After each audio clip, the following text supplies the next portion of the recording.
It's extremely difficult to draw those, to make those decisions as to whether the strike you make is justified by the damage you're going to do. But nonetheless, you are required to apply distinction, which is ensuring that your targets, as far as possible, are combatants. But it's also incumbent on you to take precautions in attack. It's incumbent on the forces dispensing the explosives, as it were, to pay regard to proportionality. In other words, is the damage you do, sometimes called collateral damage, I hate that phrase, but anyway, there it is. Is that justified by the military benefit you gain? And I'd like to pick up that point you made, John, just 5 minutes ago or less, about Mosul. It would be interesting to know if the people complaining about Israel today were complaining about the 11,000 civilians that we, which is to say us and the Iraqis, French, US, and the rest of us, killed in Mosul, another 1,000 or so in Raqqa, many more in various other cities. Because this is the worst kind of environment within which to fight. It's extremely difficult to draw those, to make those decisions as to whether the strike you make is justified by the damage you're going to do. But nonetheless, you are required to apply distinction, which is ensuring that your targets, as far as possible, are combatants. But it's also incumbent on you to take precautions in attack. And this is where Israel, I think, hasn't done itself many favors over the last week or so. So just to give you some figures, they say that they've dropped or used 6,000 pieces of ordnance, which is to say bombs. The way we would work it would be that every single one of those strikes would be assessed in advance for all the criteria that I mentioned before. And that's simply not possible if you're delivering 1,000 bombs or so a day. Which leads me to suspect, and I think there's some evidence for this, that Israel has loosened its rules of engagement, which means that they don't have to take so many or perhaps even any precautions if there's reasonable intelligence that some damage will be done to Hamas. In other words, it looks as if the rules of distinction and proportionality may be downgraded. Yes. With respect to the military effect, if you see what I mean. I do. That's really interesting, Frank. Tell me, look, you in Afghanistan with the British military, you were a justice advisor giving in real time legal advice on what seemed to you proportionate, what seemed to you legal in relation to a particular operation. I was reading an account over the weekend in the New York Times of one of your equivalents in the United States Army, working for the Judge Advocate General's office, doing exactly the same job. Would not the Israeli Defense Force have their lawyers in uniform in the front line giving that kind of advice? I think in justice to my legal military colleagues, I was never actually a military legal advisor, although I'm a qualified brigade legal officer. But bizarrely, I was in another trade. But I'm fully familiar with the way these things are done. And the answer to your question is absolutely yes. And it's fair to say, I think, concerning the Israel Defense Forces, that they are, whisper who dares, actually rather good at this, generally speaking. So the kind of thing that we don't do or didn't do in Mosul were so-called roof knocks, for example, which the Israelis actually have now stopped. A roof knock is either an inert bomb or a small charge dropped on the roof of a building, and that's a warning. The next one will be real. Yes. It gives you a few minutes to get out. Now, they've stopped doing that kind of thing. But the fact that they used to do that says something about them. And I don't think, well, I'll put it another way, they do have a very strong moral ethos running through them, the Israel Defense Forces.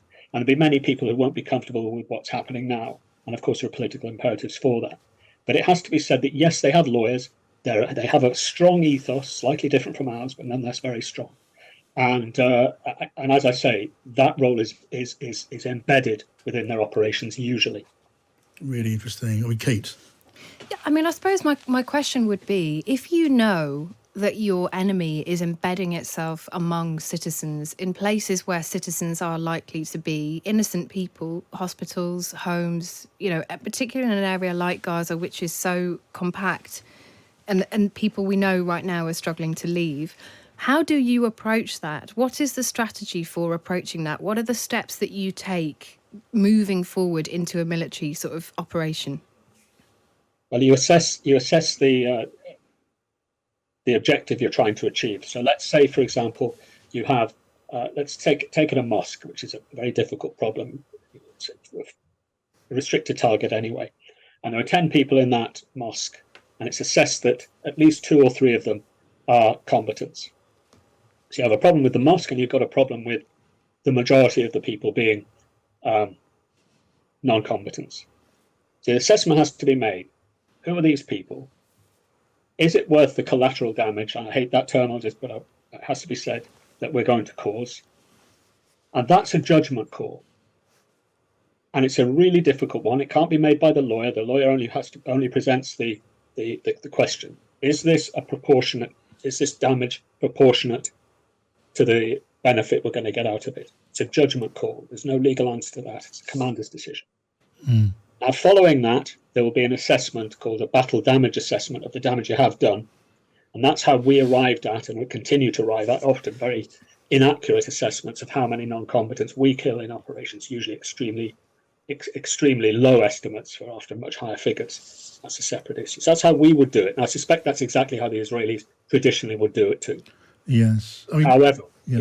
I think the rules of engagement, the ROEs, have been relaxed in this operation. Right. And look, when it comes to deciding where and when and how to open fire, Frank, if you do not have clear, strong intelligence that a particular building, let's say, is being used as a base for a unit, if you can call them a unit, of Hamas gunmen, well, then it's the job of the army to wait until they are fired upon before they can fire back. That's a built-in disadvantage, isn't that right? It was for us in Afghanistan. It's certainly not going to be for Israeli soldiers, I think. So what is the alternative then for those soldiers in the streets of a Gaza city? If they haven't got intelligence, what are they going to be shooting at? What you mean with artillery or aircraft? Well, I'm thinking in particular of the use of tanks. I'm curious about the role of tanks in a dense urban environment, for one thing, or for that matter, as you say, artillery or bombs, which are by definition not smart munitions. I mean, how are those used if you do not have clear, strong intelligence? You have to use your sense of the battlefield. Defend yourself, and if necessary, conduct offensive action to defend you and your colleagues. If it's very clear that position is an enemy-held position. Yeah, but for that to be clear, you'd need to be shot at, Frank, wouldn't it? That's not the case now. You can have. It was the case for us in Afghanistan until around 2012 from memory. But ROEs, rules of engagement, were changed. No, they're not really comparable, I suspect, to the kind of rules, for example, that Ukrainian soldiers operate under. And it'll be those kind of rules that the Israelis will operate under. You can't afford to wait. There has to be some element of proactivity, and particularly if you've got good intelligence, or you let's say reasonably suspect in legal terms that your target is a military target, then my advice certainly would be to engage that target. But clearly that lawyers or indeed commanders will not be consulted on that. That would be a local commander's initiative. And the Israelis, again, are very good at that. They devolve authority downwards, called mission command. So please don't be under the impression that they'll be under the same rules of engagement in this pretty much certainly conventional fight as we were in the counterinsurgency fight in Afghanistan or Iraq, which was very, very constraining, as you said, John. Yeah. We all had cards. We had to recite the cards before every mission. I was often commander of these missions. You would ensure that everybody knew. You'd ask people about the rules of engagement and the conditions under which they could open fire. Now, that's not going to be the case, I suspect, for the Israelis. They'll be briefed on their rules of engagement. Everyone will know them, but they will certainly not be as constraining as the ones the UK and to a lesser extent the US operate. Okay, George Parker. Highly aggressive and proactive.